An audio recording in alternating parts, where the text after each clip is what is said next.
Welcome back student in the e-learning platform of GS College of Commerce Wardha. I am Assistant Professor Amol Patil. Welcome you all. Today we will be discussing about type number 3 dependent branch goods sent from head office at invoice price or selling price and branch making cash and credit. इसका मतलब क्या बोला है कि जब भी हम dependent branch का हमारा तीसरा टाइप है उसको आज हम देखने वाले हैं जो गुड्स सेंड कर रहे हैं किस पर, हेड ऑफिस सेंड कर रहे हैं किस पर, इनवॉइस प्राइस पर। उसके पहले हमारे दो टाइप हो चुके थे, वहां पर टोटली कैश प्राइस पर क्या करते थे, गुड्स सेंड करते थे, यहाँ पर इनवॉइस प्राइस पर गुड्स सेंड कर रहे हैं। अभी हमारे पास ये क्वेश्चन रहता कि इनवॉइस प्राइस मतलब क्या। ओके, तो हम यहाँ पर देखेंगे सेलिंग और इनवॉइस प्राइस, इसका फार्मूला है कॉस्ट प्राइस प्लस प्रॉफिट। इसका मतलब ये है कि जब हम ब्रांच को गुड्स भेजेंगे तो क्या करेंगे, उस गुड्स में हमारा प्रॉफिट पहले से ऐड कर देंगे और पहले से ऐड किया हुआ प्रॉफिट जो गुड्स बनेंगे उसको हम कहेंगे इनवॉइस प्राइस। फॉर एग्जांपल मैं बताता हूँ, जैसे कि हमारे पास जो कॉस्ट थी, ठीक है, मतलब हमारे पास 10 पर रुपीज हमारे पास एक प्रोडक्ट था जिसकी कॉस्ट प्राइस 100 पर शेयर थी, ठीक है, पर शेयर बोलने से अच्छा पर यूनिट थी। उसमें से हमने क्या किया, 20 रुपीज हमारा प्रॉफिट ऐड करके उसको बोला कि जो हमने गुड्स भेजी थी वो कौन सी गुड्स थी, इनवॉइस प्राइस। इसका मतलब हमने जो गुड्स आपको भेजी थी वो 120 रुपए की है, ठीक है। तो कभी कभी सेलिंग प्राइस इनवॉइस प्राइस करके यूज होता है या इनवॉइस प्राइस सेलिंग प्राइस करके यूज होता है, इसलिए हमने लिखा है सेलिंग प्राइस और इनवॉइस प्राइस। ओके, तो यहाँ पर देखना है कि जो भी हमारी कॉस्ट रहेंगी उसमें से हमारे पास टोटल पहले से ही प्रॉफिट ऐड रहेगा, जिसको हम लोडिंग कह सकते हैं, डिफरेंस कह सकते हैं। तो ऐड रहने के बाद जो भी वैल्यू निकलेगी उसको हम इनवॉइस प्राइस बोलेंगे। अभी इनवॉइस प्राइस निकालना है तो उसका डिफरेंस कैसे निकालना, उसके लिए हमारे पास 4 फार्मूलेस गिवन है। ओके, वैसे तो ये एक ही फार्मूला है पर हमारे पास अलग अलग वैल्यू पुटअप की हुई है, इसलिए अलग अलग फार्मूले यहाँ पे बने हैं। जैसे कि हमें पहले ये देखना है कि जो हम गुड्स सेंड कर रहे हैं वो उस पे जो हमने प्रॉफिट चार्ज किया वो कॉस्ट पर है कि इनवॉइस पर है, ठीक है। आपको हमेशा जो प्राइस गिवन रहेगी एग्जांपल के अंदर वो हमेशा इनवॉइस प्राइस पर ही गिवन रहेगी, कंसाइनमेंट जैसा नहीं, एक कॉस्ट प्लस इनवॉइस पर। यहाँ पे हर एग्जांपल में जो भी गुड्स आपको भेजेंगे वो टोटल इनवॉइस प्राइस पर गिवन रहेगा। तो हमको एक ही चीज देखना है यहाँ पर कि हमारा जो प्रॉफिट का परसेंटेज रेशियो है वो किस पर है। अगर इनवॉइस प्राइस पर रहता है तो डिवाइडेड बाय 100 करो, अगर कॉस्ट प्राइस पर रहता है तो 100 प्लस रेट करो। जैसे कि हमारे पास पहले हमने निकाला difference in the value of opening stock. हमारे पास जो ओपनिंग स्टॉक है उसका हमें डिफरेंस निकालना है कि कितना प्रॉफिट हमने कितने से ज्यादा गुड्स भेजी थी, तो उसका फार्मूला हमारे पास है, अगर प्रॉफिट किस पर है, इनवॉइस प्राइस पर चार्ज हो गया है तो उसका फार्मूला हमारे पास बनेगा value of opening stock into rate divided by 100। Okay, इसका मतलब जो प्राइस गिवन है उसी प्राइस पर हमारा अगर परसेंटेज का रेशो होता है तो डिवाइडेड बाय क्या करना है, 100। देन अगर इस पर जाएंगे तो हमारा जो प्रॉफिट का रेशो है वो किस पर है, कॉस्ट प्राइस पर है। गिवन इनवॉइस प्राइस है और प्रॉफिट का जो रेशो है कॉस्ट प्राइस पर गिवन है, तो इस केस में हमारे पास फार्मूला बनता है value of opening stock into rate divided by 100 plus rate. Same दोनों ही फार्मूले हम अलग अलग इसमें, जैसे कि यहाँ पर डिफरेंस बिटवीन क्लोजिंग स्टॉक बताया है तो क्लोजिंग स्टॉक का फार्मूला हमने सेम लिया, डिवाइडेड बाय 100 किया, सिर्फ यहाँ पर वैल्यू पुटअप करने के लिए या ओपनिंग स्टॉक लिखा था या क्लोजिंग स्टॉक लिखा, ठीक है। इस फार्मूले में भी सेम है, या क्लोजिंग स्टॉक लिखा है या ओपनिंग स्टॉक लिखा था। तो अगर आप देखेंगे तो चारों फार्मूले इधर भी सेम है और चारों फार्मूले इधर भी सेम है। अगर आप गुड्स पे भी लोडिंग यू भेजते हो तो उसका भी फार्मूला ऐसे ही आएगा, डिवाइडेड बाय 100, यहाँ पे 100 प्लस रेट आएगा और रिटर्न का रहेगा सेम फार्मूला होगा। इसीलिए हम एक एग्जांपल के तौर पर ये सभी फार्मूले हम डिस्कस करके एग्जांपल सॉल्व करते हैं। तो वहां पर हमारे पास एग्जांपल नंबर हम देखेंगे तो एग्जांपल नंबर 8 यहाँ पर गिवन है, ठीक है। अगर आपका इसका रहेगा तो वो एग्जांपल नंबर 42 रहेगा, वो हम आज डिस्कस करेंगे। सबसे पहले मैं एग्जांपल को पढ़ लेता हूँ, केयरफुली आप उसको सुनिए और उस पे हम देखेंगे। तो सबसे पहले, Anil company of Nagpur have a branch at Armori, goods are send by head office at invoice price, given कौन सी प्राइस है, invoice price, in which a profit of 20% of invoice price. ठीक है, सेम यहाँ पर गिवन है, हमें कौन सी प्राइस गिवन है, इनवॉइस प्राइस। प्रॉफिट किस पर है, प्रॉफिट भी इनवॉइस प्राइस पर है, इनवॉइस प्राइस। इसका मतलब कौन से फार्मूले आने वाले हैं ये, ठीक है। यहाँ पे प्रॉफिट चार्ज ऑन किस पर है, इनवॉइस प्राइस पर है। गिवन कौन सी प्राइस है, इनवॉइस प्राइस गिवन है, तो इसका मतलब ये हमारे पास टोटल फार्मूले आएंगे। हमको यही क्लासिफाई करनी है, ये फार्मूले से सॉल्व करना है कि ये फार्मूले से सॉल्व करना है, ठीक है। अगर आपने इसको क्लासिफाई कर लिया तो आपका एग्जांपल इजीली आ जाएगा, ठीक है। तो हमने पहले पैराग्राफ में हमें बताया कि 20% प्रॉफिट है, लोडिंग का परसेंटेज 20% है और वो भी इनवॉइस प्राइस पर है, ठीक है। All expenses are the branch paid by the head office. सभी के सभी एक्सपेंसेस कौन पेड करने वाला है, तो हेड ऑफिस पेड करने वाला है। From the following particular prepare branch account in the books of head office. हमें किसका अकाउंट बनाना है, ब्रांच अकाउंट बनाना है, तो इसीलिए लिखा in the books of head office, ठीक है। Branch account for the year ended, कौन से ईयर का, ईयर नहीं दियो ने, इसलिए dash dash dash, okay. Particular debit amount, particular credit amount, और उसके साथ एक अकाउंट और बनाना, कौन सा, टोटल डेटर्स अकाउंट। इसलिए कि कभी-कभी डेटर्स के अमाउंट, कोई ना कोई अमाउंट हमें यहाँ पर से कैलकुलेट करनी पड़ती है, तो हम साथ साथ उसको डेटर्स अकाउंट भी बनाए, ठीक है। चलो हम एग्जांपल को देखते हैं। पहले गिवन है ओपनिंग बैलेंसेस। अभी हमने पहले ही बोला था कि जब भी हम एग्जांपल सॉल्व करते हैं, अगर ओपनिंग बैलेंसेस है तो ब्रांच अकाउंट के डेबिट में लिखो, क्लोजिंग बैलेंसेस है तो ब्रांच अकाउंट के क्रेडिट में लिखो। अगर उसमें ओपनिंग बैलेंस में असेट्स होती है तो डेबिट साइड, लायबिलिटी होती है तो क्रेडिट साइड। यहाँ पर क्लोजिंग बैलेंस में असेट्स होती है तो क्रेडिट साइड और लायबिलिटीज होती है तो डेबिट साइड। पिछले एग्जांपल में हमने वो डिस्कस किया हुआ है, अगर वो वीडियो आप अच्छे से देखते हो तो आपको ध्यान में आ जाएगा, ओके। तो सबसे पहले हम लिखेंगे ओपनिंग बैलेंसेस। ओपनिंग बैलेंसेस, जो भी बैलेंसेस हमारे पास गिवन है वो बैलेंसेस हम लिखेंगे। सबसे पहला है स्टॉक, ओके, और उसने बताया स्टॉक किस प्राइस पर है, at invoice price. Invoice price का मतलब इसमें जो गुड्स दे है वो 20% से ज्यादा है इसमें, ठीक है। उसका हम लोडिंग निकालेंगे बाद में। सबसे पहले कॉस्ट लिखा, उसके बाद पेटी कैश, उसके बाद है पेटी कैश। पेटी कैश की अमाउंट हमारे पास है 200, पेटी कैश की अमाउंट है हमारे पास 200। नेक्स्ट आता है डेटर्स, वो हमारे पास नहीं गिवन है, उसको हमें कैलकुलेशन करना पड़ेगा डेटर्स, टोटल डेटर्स कैपिटल के अकाउंट में। Next branch expenses made by the head office. Head office ने कुछ एक्सपेंसेस किया है, अगर एक्सपेंसेस करती है गिवन नहीं हुए तो कोई कैश ऑब्लिक बैंक भी लिख सकते हो, या कैश अकाउंट या बैंक अकाउंट भी लिख सकते हो। यहाँ पे कैश अकाउंट लिखा तो भी चलेगा, बैंक अकाउंट लिखा तो भी चलेगा, ओके।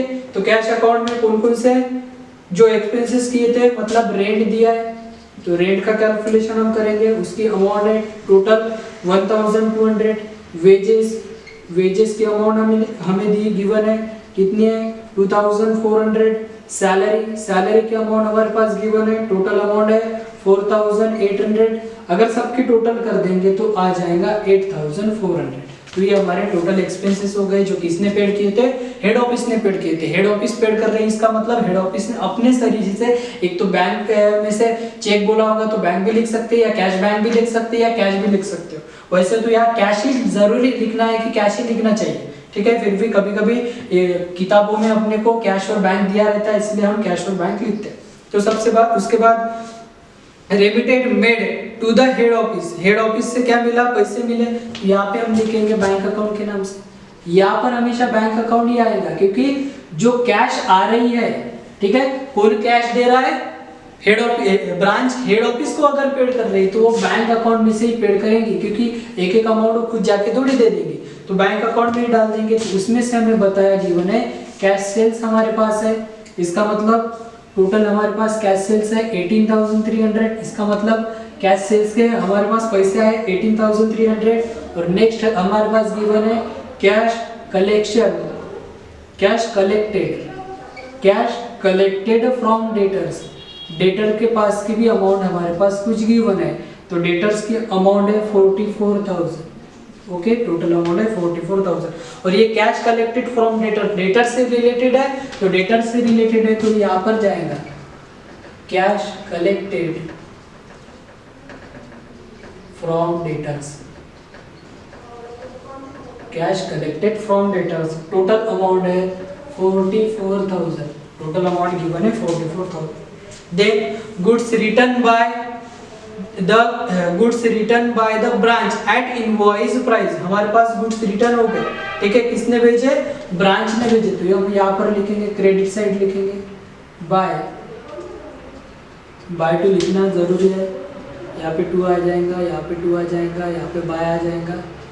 ओके, बाय गुड्स, यहाँ पे लिखेंगे हम goods send to branch account, goods send to branch account, और ब्रैकेट में हम लिख देंगे रिटर्न.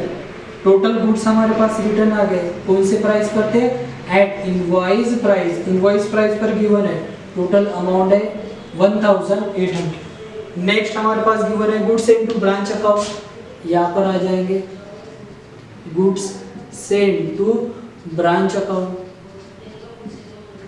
ठीक है. इनवॉइस प्राइस पर है, टोटल हमारे पास इनवॉइस प्राइस है 60,000. टोटल जो अमाउंट गिवन है वो कितनी है? 60,000, 60,000. ओके. नेक्स्ट क्रेडिट सेल, वो ब्रांच में तो नहीं आता, पर क्रेडिट का जो रिलेशन है वो किसके साथ रहता है? डेटर के साथ रहता है. इसीलिए हम यहाँ पर लिखेंगे credit sale. Credit sale, total amount given है क्रेडिट सेल की 44,600. 44,600. नेक्स्ट लास्ट गिवन है balance at the end of. Balance at the end of, इसका मतलब यहाँ पे लिख लेगा by closing balance, by closing balances. Okay, closing balance में क्या क्या गिवन है? Stock at invoice price, stock given है at invoice price. Invoice price पर गिवन है, टोटल अमाउंट है 26,000. देन डेटर्स गिवन है, डेटर्स की अमाउंट है total 14,000. Then petty cash given है, पेटी कैश उसकी अमाउंट है, पेटी कैश की 14,000. नहीं, पेटी कैश की अमाउंट है 50, पेटी कैश की अमाउंट है 50. ओके. देन अगर हम टोटल कर देंगे तो ये डेटर्स हैं, ये कहाँ पर आ जाएंगे? क्लोजिंग वाले डेटर्स यहाँ पर आ जाती है. क्लोजिंग बैलेंस डेटर्स का यहाँ पर अगर बैलेंस निकालते कितना है? 14,000. तो यहाँ हमें किसका बैलेंस निकालने वाला है? ओपनिंग डेटर्स का बैलेंस हमें यहाँ पर निकालना पड़ेगा, क्योंकि यहाँ पे ओपनिंग डेटर्स गिवन नहीं. डेटर्स तो लिखे पर यहाँ पे क्वेश्चन मार्क है, मतलब गिवन नहीं. तो हमें पहले ओपनिंग डेटर्स निकालना पड़ेगा, उसके लिए फिर लोडिंग निकालेंगे, और उसके बाद हम क्या करेंगे? एग्जाम्पल को ये करें, सॉल्व करेंगे, ठीक है. टोटल करेंगे. तो अगर यहाँ की टोटल कर देते हम, तो क्रेडिट साइड ज्यादा है, डेबिट साइड कम है. इसका मतलब डेबिट साइड में एक मिसिंग है, जिसका नाम है ओपनिंग टू ओपनिंग बैलेंसेस. क्या मिसिंग है? Opening balance. यहाँ पे हम ओपनिंग बैलेंसेस निकालेंगे. यहाँ की टोटल हम करते हैं तो कितनी मिलेंगी? 88,448 और ये 58,000. यहाँ पर भी आ जाएंगे 58,000. अगर हम लेस करते हैं 00410, ठीक है, 538 और 4A15 13,400. ये रहेगा बैलेंसिंग फिगर. क्या रहेगा हमारे पास? Balancing figure. टोटल अमाउंट मिल गई हमारे पास बैलेंसिंग फिगर की 13,400, और यहाँ पे लिखेंगे हम डेटर्स में 13,400 ओपनिंग बैलेंस. ओके, समझ में आया? सबसे पहले हम क्या किया? डेटर्स अकाउंट क्यों बनाया था? क्योंकि डेटर्स अकाउंट में हमें एक वैल्यू अब्सेंस थी, गिवन नहीं थी, वो वैल्यू हमने क्या कर दी? पहले निकाल दी, ठीक है. और वो वैल्यू के बेस पर हमने वहां पर ब्रांच अकाउंट में ओपनिंग डेटर्स का कैलकुलेशन किया. ऐसे तो नहीं होगा कि क्लोजिंग में डेटर्स है और ओपनिंग में नहीं रहेंगे, क्योंकि ये स्टार्ट नया तो ब्रांच अकाउंट है नहीं, मतलब नया तो स्टार्ट नहीं हो, पुराना है. इसीलिए हमें हमारे पास ओपनिंग वाले डेटर्स भी रहेंगे, तो इसीलिए हमें डेटर्स अकाउंट शो करना पड़ेगा, ठीक है. चलो फिर हम क्या कर देंगे? लोडिंग निकालेंगे, क्योंकि ये कौन सा प्राइस, किस प्राइस पर भेजे है? इनवॉइस प्राइस पर भेजे है. अगर वो इनवॉइस प्राइस पर भेजते हैं तो हमें लोडिंग निकालना पड़ता है, और लोडिंग के लिए दो ही फॉर्मूले गिवन. एक तो आपको ये पूरा का पूरा यूज करना पड़ेगा, नहीं तो ये पूरा का पूरा यूज करना पड़ेगा. तो उसने बोला कि जो भी गुड्स भेजे थे वो किस पर थे? इनवॉइस प्राइस पर. और यहाँ हमने अभी देखा है कि जो परसेंटेज गिवन थे वो किस पर गिवन थे? इनवॉइस प्राइस पर गिवन थे. तो यहाँ हम वर्किंग कर देंगे. वर्किंग नंबर 1 पहले आ जाएगा opening stock reserve. Opening stock reserve. Opening stock reserve का फार्मूला क्या बनेगा, opening stock into rate divided by 100। Opening stock निकालेंगे, opening stock value of opening stock, value of opening stock into rate, rate कितना है हमारे पास 20% divided by 100। अगर हम उसका कैलकुलेशन करते हैं तो ओपनिंग स्टॉक हमारे पास गिवन है कितना है 24,200 इंटू 20 डिवाइडेड बाय 100 कर देंगे तो इसका कैलकुलेशन आ जाएगा 4,840। कितना आ जाएगा 4,840। ये हो गया पहला कैलकुलेशन। सेकंड कैलकुलेशन हम निकालेंगे क्लोजिंग स्टॉक वाला, ठीक है। तो closing stock reserve, closing stock reserve, उसका रिजर्व हम निकालेंगे formula value of closing stock, value of closing stock into rate मतलब 20% डिवाइडेड बाय 100, ठीक है। तो क्लोजिंग स्टॉक की वैल्यू हम निकालेंगे यहाँ पर कितनी है 26,000 इंटू 100 इंटू 20 डिवाइडेड बाय 100। अगर इसका हम कैलकुलेशन करेंगे तो टोटल अमाउंट आ जाएगी, टोटल अमाउंट क्लोजिंग स्टॉक की, नहीं क्लोजिंग स्टॉक है ना, स्टॉक हाँ बराबर, हाँ क्लोजिंग स्टॉक आ जाएगा। टोटल अमाउंट हमारे पास आ जाएंगे उसकी क्लोजिंग स्टॉक की 5,200। देन हम तीसरा निकालेंगे, क्या निकालेंगे goods send to branch account. यहाँ पे आ जाएगा goods send to branch account, goods send to branch account, उसका हमारे पास फार्मूला रहेगा value of send goods, value of send goods into 20 divided by 100। Value of send goods की value हम निकालेंगे तो टोटल कितनी है 60,000, given amount 60,000 into 20 divided by 100 तो टोटल हो जाएंगे 12,000। और फोर्थ हमारे पास निकलेगा रिटर्न वाला, तो goods return to goods return by branch, goods return by branch. तो total value of return goods, value of return goods into 20 divided by 100। तो वैल्यू ऑफ रिटर्न गुड्स अगर हम देखते तो यहाँ पर कितना है 1,800 इंटू 20% डिवाइडेड बाय 100 तो टोटल कितनी आ जाएंगे 360।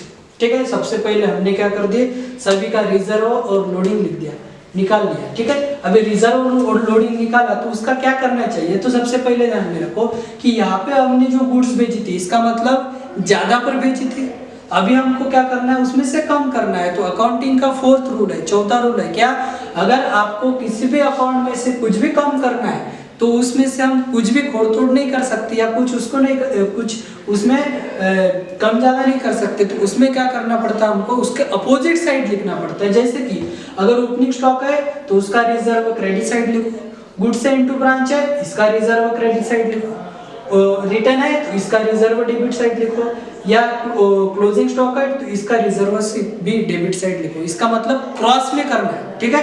तो हमने तो पहले सबके रिजर्व निकाल दी, इसका रिजर्व निकला, इसका भी निकला, इसका भी निकला और इसका भी निकला। तो चलो सबसे पहले हम ओपनिंग स्टॉक का रिजर्व लिख देंगे। तो यहाँ पे लिखेंगे बाय ओपनिंग स्टॉक रिजर्व, ये वर्किंग में करना है आपको। क्या ओपनिंग स्टॉक रिजर्व कितना है, ओपनिंग स्टॉक रिजर्व 4,840। ओके, ये होगा। उसके बाद by goods send to branch account, goods send to branch account, यहाँ पर लिखेंगे लोडिंग, ये क्या है हमारा लोडिंग है। तो गुड्स सेंड का कितना आ जाएगा 12,000, यहाँ पे निकाला हमने 12,000। उसके बाद रिटर्न का निकालेंगे, यहाँ पर आ जाएगा to goods send to branch account, goods send to branch account, bracket में लिखेंगे किसका है वो रिटर्न का स्टॉक है। रिटर्न का क्या है? स्टॉक है। Goods send to branch account return reserve. Return का क्या है? रिजर्व है। टोटल अमाउंट कितनी है? 360। और फोर्थ में आ जाएगा 2, क्या है? क्लोजिंग स्टॉक का रिजर्व है। यहाँ पे लिखेंगे क्लोजिंग स्टॉक, ब्रैकेट में क्या? रिजर्व, ब्रैकेट में लिख देंगे रिजर्व। और टोटल क्लोजिंग स्टॉक का रिजर्व है 5200। ठीक है, तो बाद में हम एग्जाम्पल को क्लोज कर देंगे और यहाँ से प्रॉफिट लॉस फाइंड आउट करेंगे। ओके, हमने क्लोज करने के बाद यहाँ का प्रॉफिट हमारे पास मिलेगा, अगर टोटल करेंगे तो 1,20,990, 1,20,990। और यहाँ पे हमारे पास प्रॉफिट निकलेगा general reserve, general profit loss account, profit and loss account, profit and loss account. इसकी हम टोटल कर देंगे तो जनरल प्रॉफिट लॉस अकाउंट हमारे पास टोटल में मिलेगा 9,230। और यहाँ पे हमारा एग्जाम्पल क्या हो जाएगा? स्टॉक हो जाएगा। तो आप इसकी रेगुलर प्रैक्टिस करिए, आपको एग्जाम्पल ही आ जाएगा। तो ये हमारा टाइप नंबर 3 होगा डिपेंडेंट ब्रांच का। ठीक है, तो यहाँ पे हमने डिपेंडेंट ब्रांच का टाइप नंबर, पहले तो 2 टाइप हमने कंप्लीट किए थे और आज टाइप नंबर 3 देखा था। तो टाइप नंबर 3 में हमने जो भी फार्मूलेस मैंने आपको बताया उसको अच्छे से रिवाइज कीजिए, आप अच्छे से उसको लिख लीजिए और उसकी बार बार एग्जाम्पल ज़्यादा कठिन नहीं है। कंसाइनमेंट में थोड़ा तो भी डिफिकल्ट पॉइंट है, पर यहाँ पे कुछ डिफिकल्ट नहीं है। आपको एक तो ये फार्मूले यूज करने हैं, नहीं तो ये फार्मूले यूज करने हैं। तो ये भी एग्जाम्पल में गिवन रहेगा। अगर एग्जाम्पल में बताया है कि ऑन इनवॉइस प्राइस, मतलब प्रॉफिट का जो परसेंटेज इनवॉइस प्राइस हुए थे, सिंपल से 100 वाले फार्मूले सॉल्व करने हैं। अगर आपको एग्जांपल में गिवन है कि ऑन कॉस्ट प्राइस, अगर ऐसा गिवन होता है तो यहाँ पर हम क्या कर देंगे? तो ये 100 प्लस रेट वाले फार्मूले यहाँ पर सॉल्व करेंगे। ठीक है, इस तरीके से हमारा जो टाइप नंबर 3 था, टाइप नंबर 3 हमने यहाँ पर कंप्लीट किया। कंप्लीट मतलब पहला एग्जाम्पल हो गया और 1-2 एग्जाम्पल हम लेंगे और इसको हमको कंप्लीट करेंगे। इसमें से सिर्फ हमारा एक ही टॉपिक बचता है, वो रहेंगे इंडिपेंडेंट ब्रांच। ओके, तो बाकी काम अगले वीडियो लेक्चर में देखेंगे। तब तक के लिए आप जो भी हमारे पास फार्मूले मिलते हैं उसको रिवाइज कीजिए। पेपर भी आने वाले हैं आपको, तो पेपर के लिए आपको ज़्यादा इंपॉर्टेंट हेल्पफुल हो जाएगा ये वीडियो। ठीक है, बात काम कल देखेंगे।